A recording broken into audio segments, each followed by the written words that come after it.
Captain ya timu ya Shabana FC anarekobaga kwenekeria bateuteriwe timu ya Shabana na mbagendere kubeko muki asa monchura gendere iri na omorokyo muya Sami Pamzo Molo kwene kibuna Shabana FC yarikira machibwa maya aranyarekobaga kugokia bateuteri baye.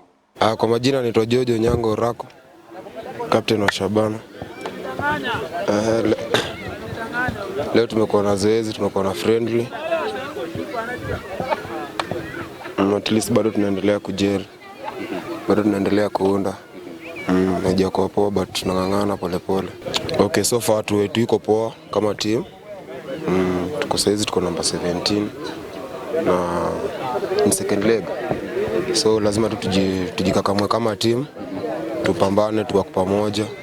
At least tujitoe hapo hivyo, God willing inshallah itakuwa poa.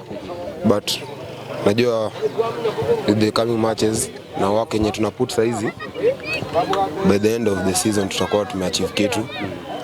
So mimi kwangu ni request kwa technical bench wajaribu kuangalia hizo areas tuko na shida.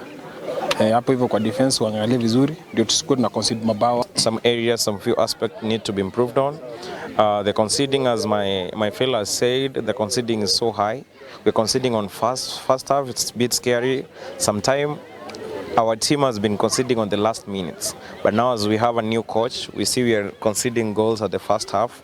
So I think his work has been seen already, because we at least displaying beautiful football, and in Pamzo we trust improvement in every department, in defense, midfield and in striking. So you've seen a good improvement, and I want to urge you fans, turn up in large numbers, let's support the team and do as we do.